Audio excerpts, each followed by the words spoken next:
ذمہ داریوں کو اچھی طرح نبھانا ایک بہت اچھی عادت ہے، لیکن جب ہم اپنے آپ کو ہر چیز کا ذمہ دار ٹھہرانے لگتے ہیں، خاص طور پر ہر بری چیز کا ذمہ دار ٹھہرانے لگتے ہیں، تو یہی اچھی عادت ٹاکسک ہو جاتی ہے، اور یہی ٹاکسک عادت انسان کو بہت سارے ریگریٹس اور پچھتاوے دیتی ہے۔ ہم ہر وقت یہی سوچتے رہتے ہیں کہ اگر میں ایسا کر لیتا تو کیسا ہوتا، اور ویسا کر لیتا تو کیسا ہوتا۔ یہ سوچ انسان کو ماضی میں باندھے رکھتی ہے، اور جب ہم مسلسل اپنے ماضی کے بارے میں سوچتے رہتے ہیں اور پچھتاتے رہتے ہیں تو ہمارے پاس فیوچر اور پریزنٹ کے بارے میں سوچنے کا وقت نہیں بچتا۔ اور صرف ایسا نہیں ہے کہ ہمارے پاس وقت نہیں بچتا، بلکہ ہم میں ہمت اور سکت بھی نہیں رہتی کہ ہم اپنے پریزنٹ اور فیوچر کو فیس کر سکیں یا کوئی ڈیسیژن لے سکیں، کیونکہ مسلسل کا ڈر ہمارے اندر زندہ رہتا ہے، سانس لیتا رہتا ہے کہ اگر پھر میں کچھ کروں گا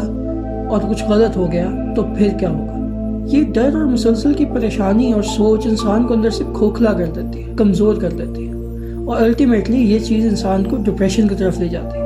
جب ہم سیلف بلیمنگ کرتے ہیں تو ہم بہت ساری ایسی چیزوں کی ذمہ داری اپنے کندھوں پر ڈال لیتے ہیں، ایسا بوجھ اپنے سر پہ لاد لیتے ہیں جو شاید ہمارا بوجھ تھا ہی نہیں۔ ضروری نہیں ہے کہ ہمارے آس پاس جو کچھ ہو رہا ہے، ہمارے آس پاس کے لوگ جو غلط ڈیسیژنز لے رہے ہیں، وہ سب ہماری ذمہ داری ہے۔ ظاہر ہے ہمیشہ سب کچھ پرفیکٹ نہیں ہو سکتا، ہم بھی غلطیاں کرتے ہیں، ہمارے آس پاس کے لوگ بھی غلطیاں کرتے ہیں، ہم بھی غلط فیصلے لیتے ہیں، اور کبھی کبھی ہم کسی کے غلط فیصلے کے وکٹم بن جاتے ہیں۔ This is all part of life. All we need to do is learn from it and move on. Because اگر ہم موو آن نہیں کریں گے اور یہی سوچتے رہیں گے تو الٹیمیٹلی ہم ڈپریشن کا شکار ہو جائیں گے۔ میں اکثر اپنے لیکچرز اور کانورسیشنز میں یہ بات ڈسکس کرتا ہوں کہ سیلف ریفلیکشن بہت ضروری ہے، اپنے آپ سے بات کرنا، اپنے آپ کو سمجھنا بہت ضروری ہے، لیکن اس کے ساتھ ساتھ یہ بھی ضروری ہے کہ ہم اپنے آپ کو شاباش دیں، اپنے آپ کو اپریشیٹ کریں۔ نیگیٹو سیلف ٹاک کا انسان کو بہت گہرا اثر ہوتا ہے، ہم اکثر سمجھ میں نہیں پاتے کہ یہ چھوٹی چھوٹی نیگیٹو سیلف ٹاک ہمیں کتنا پریشان اور کتنا ڈپریس کر دیتی ہے، ہمارے کانفیڈنس کو کتنا برباد کر دیتی ہے، اور ہمارے ڈیسیژنز کو کتنا بری طرح سے افیکٹ کرتی ہے۔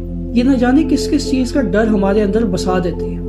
ہم نہ جانے کہ بلا وجہ کا بوجھ اپنے سر پہ لادے اپنے ماضی کے بارے میں سوچتے سوچتے کتنا وقت گزار دیتے ہیں، اور جب کبھی آگے بڑھنے یا کوئی فیصلہ کرنے کی بات ہو تو ہم اپنے آپ کو اتنا پریشرائز کرتے ہیں اور اپنے آپ کو اتنا تنگ کرتے ہیں کہ وہ فیصلہ کرنا ہمارے لیے تقریباً ناممکن ہو جاتا ہے۔ ہم ہر پاسبلٹی کو لے کر ایکسٹریم نیگیٹو سوچتے ہیں، کیونکہ ہمارے اندر ایک ڈر بیٹھا ہوا ہے جو ہمیں بار بار یہ کہتا رہتا ہے کہ تم کچھ غلط کر بیٹھو گے، پھر کچھ غلط ہو جائے گا، اور اگر اس کشمکش میں کبھی کچھ غلط ہو جائے تو ہماری وہ نیگیٹو تھنکنگ ہمیں دوبارہ سے یاد کرواتی ہے کہ دیکھا اس دفعہ پھر غلط ہو گیا، اور وہ ہمارے سر پہ لادا ہوا بوجھ مزید بڑھ جاتا ہے، اور ہم ڈپریشن کی طرف ایک قدم اور بڑھا دیتے ہیں۔ ہم جو کہنا چاہتے ہیں وہ ہم کہہ نہیں پاتے، اور جو کرنا چاہتے ہیں وہ کر نہیں پاتے۔ ہمارا کیریئر اور ہمارے ریلیشن شپس دونوں برباد ہونے لگتے ہیں۔ لہٰذا خود پہ بلا وجہ کا بوجھ لادنے کی کوئی ضرورت نہیں ہے۔ آپ پرفیکٹ نہیں ہیں، کوئی پرفیکٹ نہیں ہے۔ ہم صرف کوشش کر سکتے ہیں، اپنی غلطیوں سے سیکھ سکتے ہیں، خود کو بہتر کر سکتے ہیں، لیکن جس طرح زندگی میں دوسروں کو معاف کرنا ضروری ہے،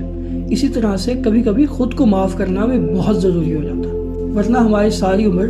سیلف بلیم، گلٹ اور ریگریٹس میں گزر جائے گی۔ دعا یہی ہے کہ اللہ ہم سب کو بہترین فیصلے لینے کی توفیق عطا فرمائے۔